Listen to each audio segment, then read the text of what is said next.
Sa inyo ba napanood yung pong nangyaring hearing sa TRICOM tungkol po dito sa sinasabing paglaganap daw ng fake news? Agree naman tayo dun sa premise ng hearing, na kailangan talagang tingnan yung kung paano lumalaganap nga itong fake news at bakit nangyayari ito, sinong naapektuhan, at anong pwedeng gawin para masawata ito. Kaya lang, ang tingin namin sa mga ganitong proposal na maglagay ng batas on fake news, bad news itong fake news, batas na to. Kasi nga, while nare-recognize natin na merong responsibilidad ang otoridad na na labanan itong fake news. I mean, hindi ng otoridad, lahat. Hindi ito dapat gawin at the expense of free speech, free expression, tsaka yung karapatan ng kung sino man na magpahayag ng opinion nila. Dapat ang magsimula ka dun sa word na news, hindi pa dun sa mismong sa fake. Ano ba ang news? News is fact-based, verified, dumaan sa proseso ng mga professional na mga journalists kagaya ninyo. Ako dati rin akong journalist, I know exactly what that is.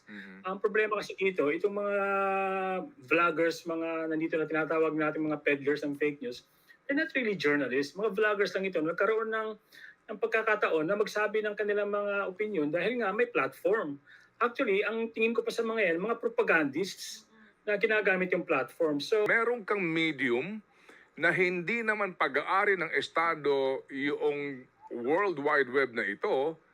And walang, 'di ba, ang estado mismo hindi ka pwedeng pasarhan kaagad-agad 'di ba?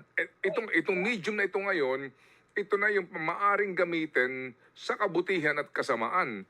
So ikaw mismo, ano ang kaisipan mo dito? Paano kung ikaw yung estado, may magagawa ka ba dito?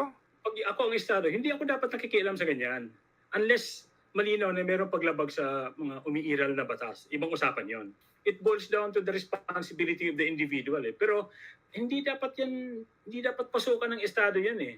Kasi again, ito yung tinatawag nating slippery slope. Saan titigil? Yung pag nanghihimasok na yung estado dyan, kahit sabihin pa natin na maganda yung layunin niya ngayon. Okay, tapusin natin yung fake news na mga sinasabi nila kasi nga nagugulo ang bansa. Pero at what point do you stop? Na okay, from now on, lahat na lang ng sasabihin ng mga critics, masasaktan ka, ang tendency mo ngayon ay ipasara mo sila. Yun ang ano doon, Danger. ang danger doon.